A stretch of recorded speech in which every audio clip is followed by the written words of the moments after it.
The top stories: Ethiopians urged to protest HR 6600.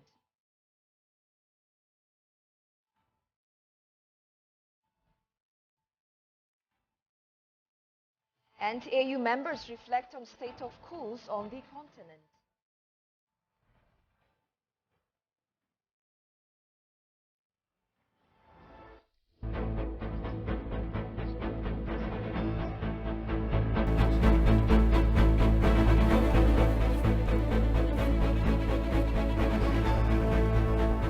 Hello, many thanks for joining us. You're watching Addis News Hour with the news. I'm Tabitha John. Do stay with us.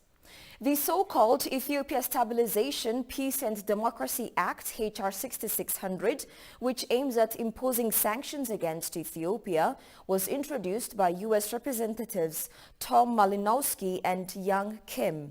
Some members of the Ethiopian diaspora approached by ETV stated that the bill has a certain political move behind, as it doesn't really aim at protecting the interests of Ethiopia and its people.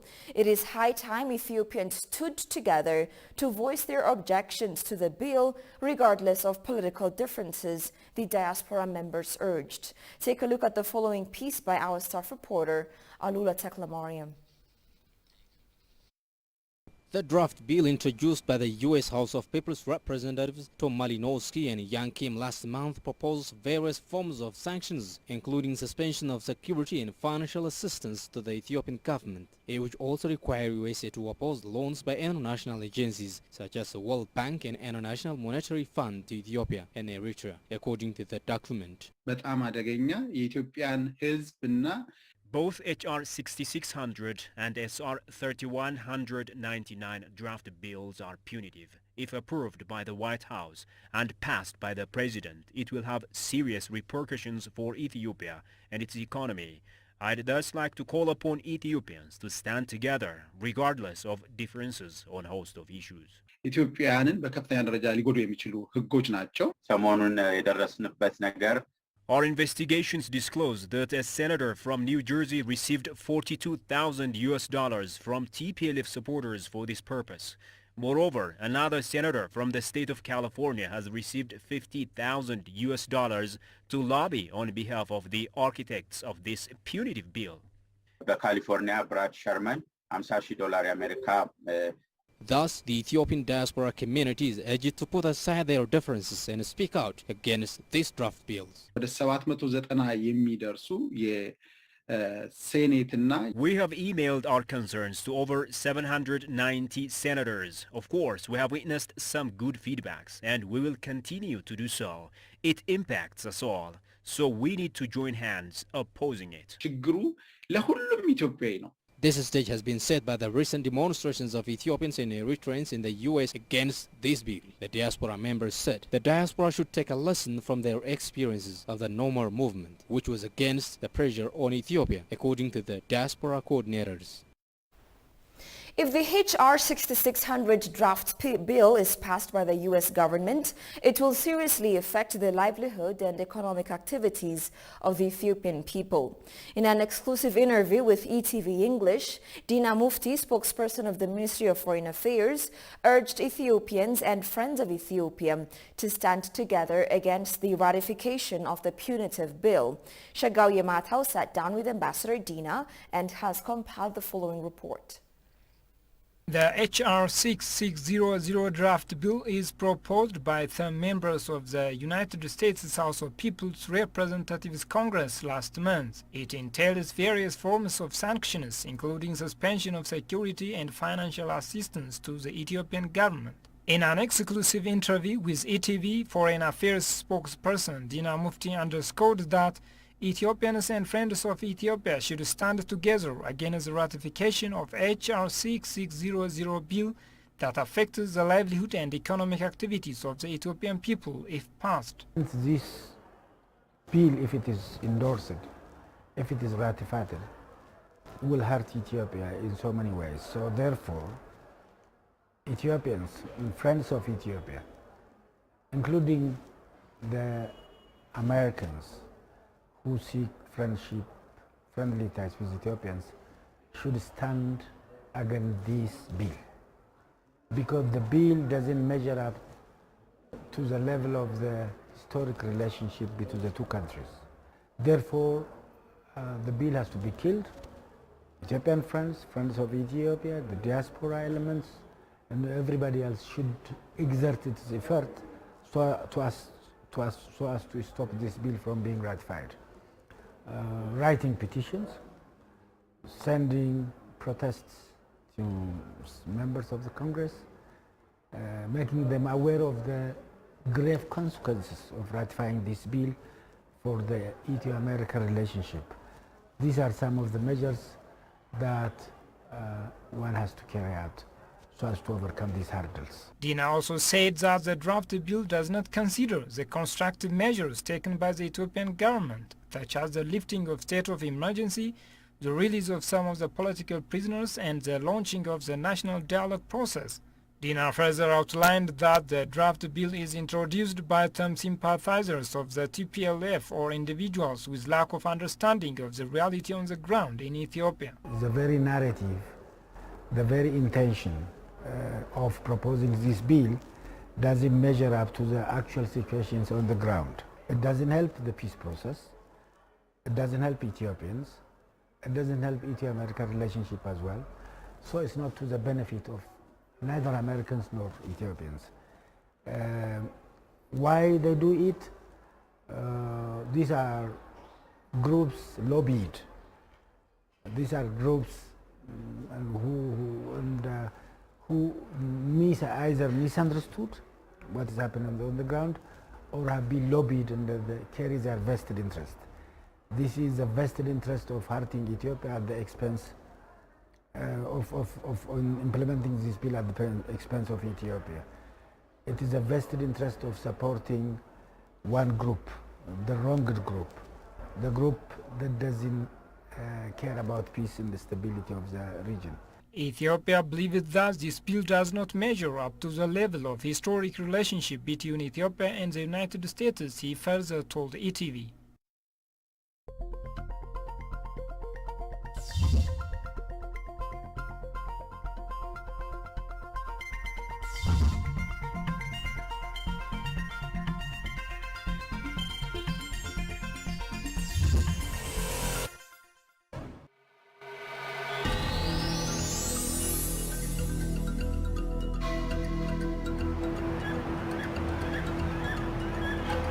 Gondar, a city of palaces and castles.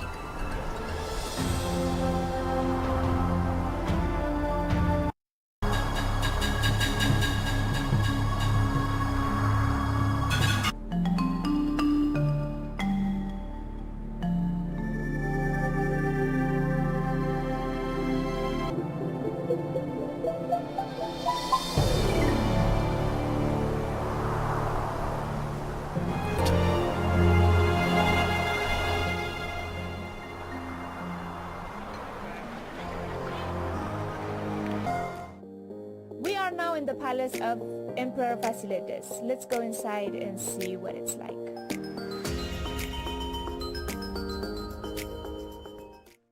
It has a unique Nubian structure and it was registered on the UNESCO Heritage Sites in 1979.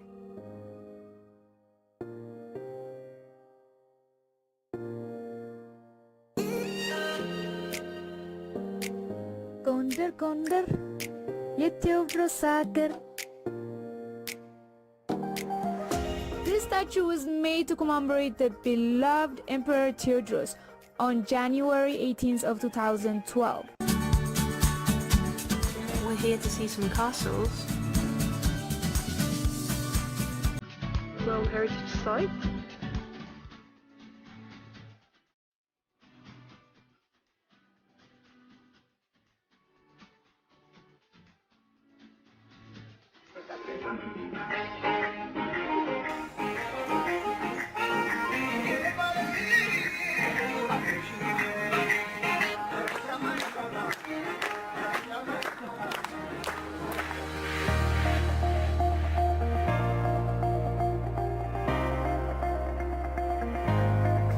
Welcome back. You're watching Addis News Hour.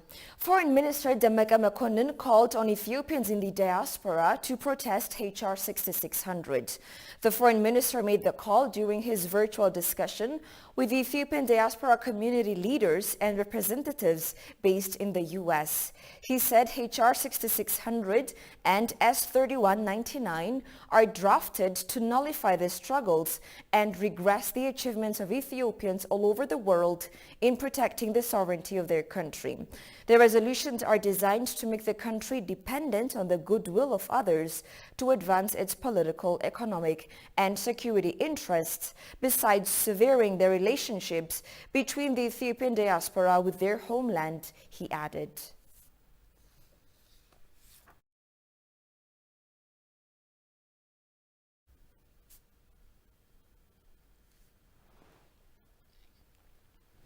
The 40 Springs, as they are called, the swarm of lakes surrounding Arba Minch town in the southern nation's nationalities and peoples region, bubbles upright at the base of the ridge below the town.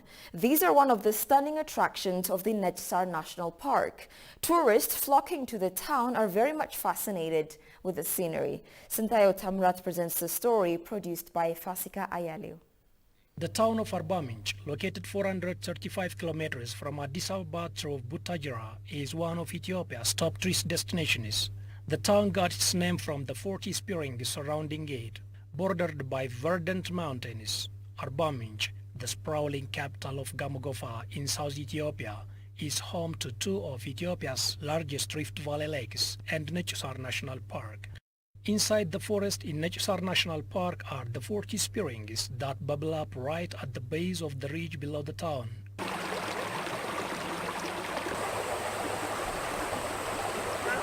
These springs make small streams and eventually make a river. Being crystal clear, they catch visitors' eyes. They are clear throughout the year. That's why visitors never leave them without tasting. The bubbling sound they make, coupled with the greenery in the surrounding, as well as the birds and wildlife chanting, lure visitors' spirit. Many people believe this is a holy water. Others take it as medicine. As you see, the waters bubble up from the rocks. Visitors from other areas say this is a place where Adam and Eve explored the world. It resembles as if nature is existing as it was originally created. The forest is full of cheetahs, birds, including peculiar wolves, warthogs, monkeys, calabash monkeys, and many more. The mystery behind the beauty and existence of the 40 springs is the forest. Visitors are also inspired, for they are at such a magnificent place.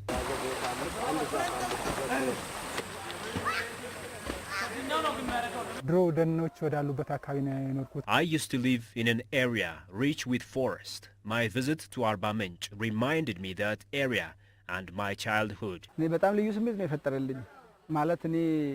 It created such a special appeal to me. I came here for the first time. It's here that I saw nature with such disarming originality of beauty that has enticed my attention so much. The gift of nature together with the community's wise conservation of this attraction made it to exist with its originality. In the Netherlands we also should be, well, take an example of it, because it's so wonderful and beautiful, and I think it's, well, you feel it, right? It's wonderful, so it's important not only for, well, because I think you're not only yourself, you're also part of, and how you keep your environment, the place around you, also affects yourself. So yeah, important by protecting nature.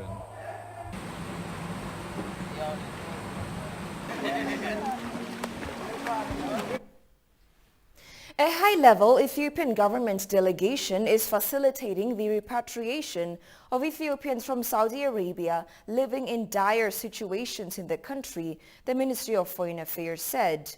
The spokesperson of the Ministry of Foreign Affairs, Ambassador Dina Mufti, told the Ethiopian news agency that the repatriation will begin before the start of Ramadan.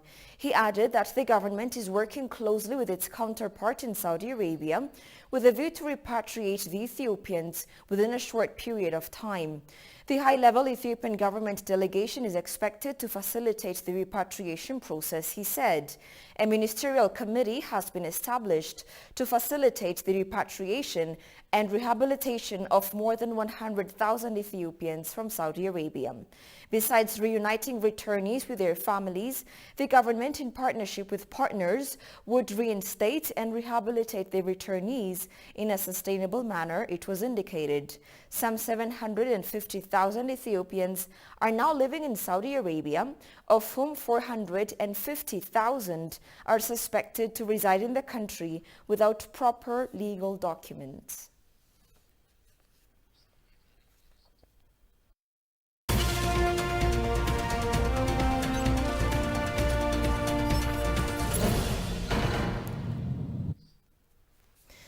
The Federal Ethics and Anti-Corruption Commission, FECAC, said corruption and malpractice are on the rise in the Ethiopian business sector. The commission held discussions with various actors on the topic of, quote-unquote, corruption and malpractice has hampered the business sector service delivery. The communique presented at the forum indicated that corruption and malpractice in the Ethiopian business sector are on the rise. Adding to the problem are political, social and economic problems of transparency and malpractice, as well as institutional shortcomings. Commissioner Samuel Urkato said concerted efforts is needed to solve the problem of corruption in the business sector. He said the discussion was aimed at finding a common solution to the problem.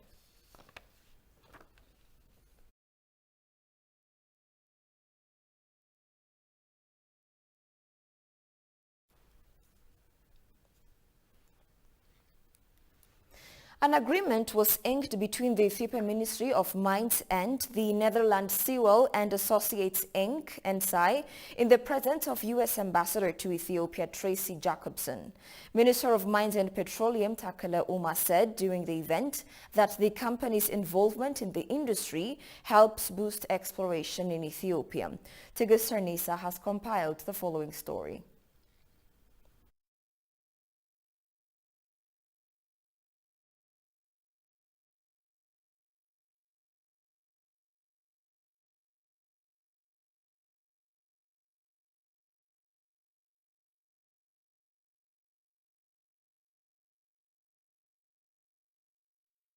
This certification will be completed in 4 months from now.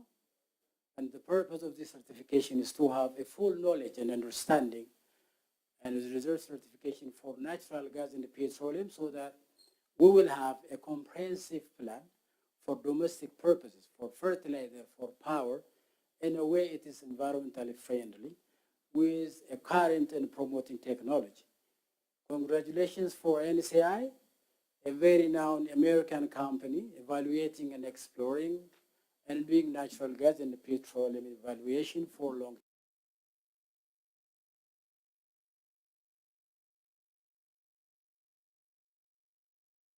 And as Ethiopia explores the potential of the Ogaden Basin, so happy to see Ethiopia work with such a famous, internationally famous country as Netherlands Sewell, who have gained a reputation worldwide both for their deep expertise, but also for their unfettered commitment to the success of their customers.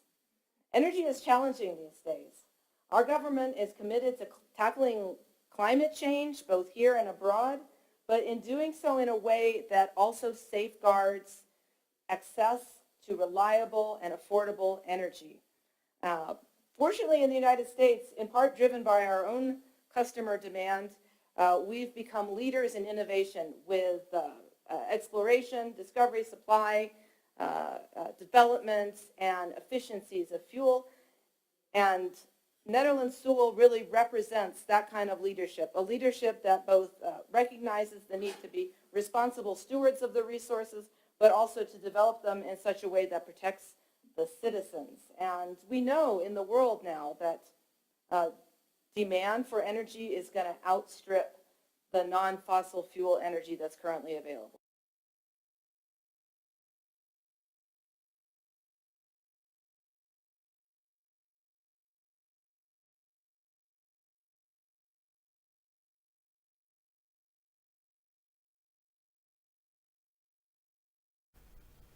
Apologies for the voice, and now take a look at the latest foreign exchange rates.